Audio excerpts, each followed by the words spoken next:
जब तक बेटियां हमारे घर पर हैं उनकी हर इच्छा पूरी जरूर करें। 5 साल की बेटी बाजार में गोलगप्पे खाने के लिए मचल गई। किस भाव से दिए भाई? पापा ने सवाल किया। 10 रुपए के 8 दिए हैं, गोलगप्पे वाले ने जवाब दिया। पापा को मालूम नहीं था गोलगप्पे इतने महंगे हो गए हैं। जब वे खाया करते थे तब तो 1 रुपए के 10 मिला करते थे। पापा ने जेब में हाथ डाला, 15 रुपए बचे थे। बाकी रुपए घर की जरूरत का सामान लेने में खर्च हो गए थे।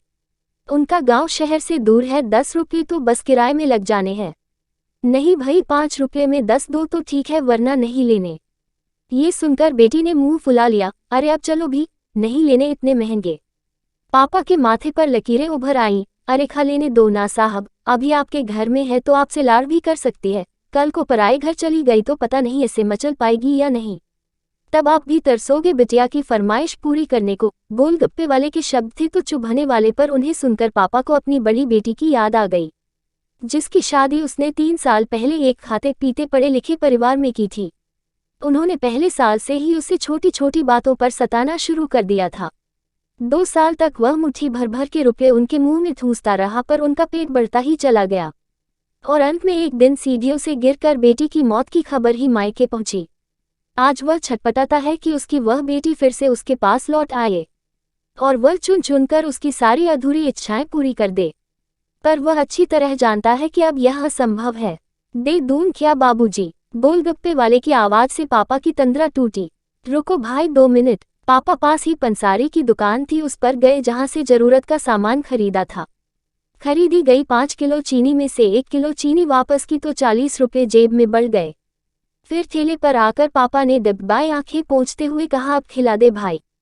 हाँ तीखा जरा कम डालना, मेरी बिटिया बहुत नाजुक है। सुनकर 5 वर्ष की गुड़िया जैसी बेटी की आंखों में चमक आ गई और पापा का हाथ कसकर पकड़ लिया। जब तक बेटी हमारे घर है उनकी हर इच्छा जरूर पूरी करे। क्या पता आगे कोई इच्छा पूरी हो पाए या ना हो पाए। ये बेटियां भी कितनी अजीब होती हैं, जब ससुराल में होती हैं तब मायके जाने को तरसती हैं। सोचती है कि घर जाकर माँ को ये बताऊंगी, पापा से ये मांगूंगी, बहन से ये कहूंगी, भाई को सबक सिखाऊंगी और मौज मस्ती करूंगी। लेकिन जब सच में मायके जाती है तो एकदम शांत हो जाती है, किसी से कुछ भी नहीं बोलती।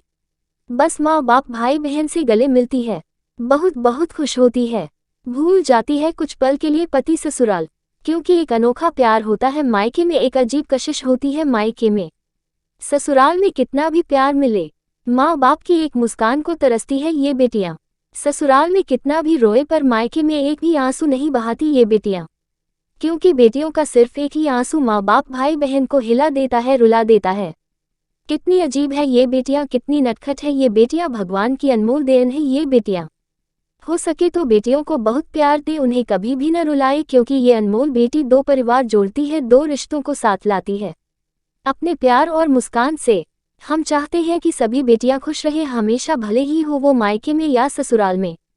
खुशकिस्मत है वो जो बेटी के बाप हैं, उन्हें भरपूर प्यार दे, दुलार करे और यही व्यवहार अपनी पत्नी के साथ भी करे, क्योंकि वो भी किसी की बेटी है और अपने पिता की छोड़कर आपके साथ पूरी जिंदगी बिताने आई है। उसके पिता की सारी उम्मीदें सिर्फ और सिर्फ आपसे हैं।